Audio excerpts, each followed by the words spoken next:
Bhavnagar Rajkot road ડાયવર્ઝનને લઈ અનેક પ્રશ્નોને લઈ ભાવનગરના ધારાસભ્ય જીતુભાઈ વાઘાણીએ કામગીરી તથા ડાયવર્ઝનને યોગ્ય કરવા અંગેની ખાતરી આપી.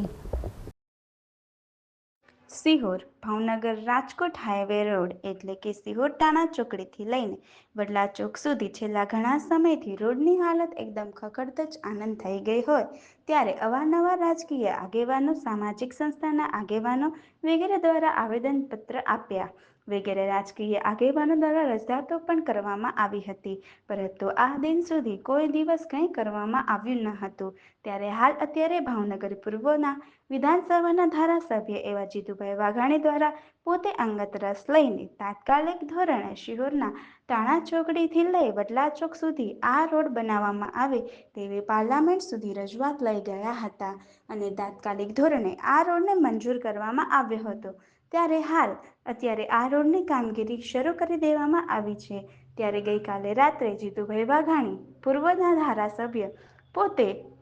સ્થળ પર વિઝિટ કરી હતી અને કામગીરીનું નિરીક્ષણ કરવામાં આવ્યું હતું અને ખરેખર કામગીરી કેવી થઈ રહી છે, કઈ રીતે થઈ રહી છે તે બાબતનું નિરીક્ષણ કરવામાં આવ્યું હતું. ત્યારે ભાવનગર પૂર્વના વિધાનસભાના ધારાસભ્ય જીતુભાઈ વાઘાણી, રાકેશભાઈ છેલાણા, ગેમાભાઈ ડાંગર, સિહોર શહેર ભારતીય જનતા પાર્ટીના પ્રમુખ નિલેશભાઈ જાની, સિહોર શહેર ભારતીય જનતા પાર્ટીના મહામંત્રી હરદેવસિંહ વાળા, ઘનશ્યામભાઈ પરમાર, સિહોર નગરપાલિકા પાણી પુરવઠા વિભાગના ચેરમેન પ્રતિનિધિત્વ તરીકે કામગીરી કરતા દેવાભાઈ બુધેલિયા વગેરે હાજર રહ્યા હતા અને કામગીરીનું નિરીક્ષણ કરવામાં આવ્યું હતું.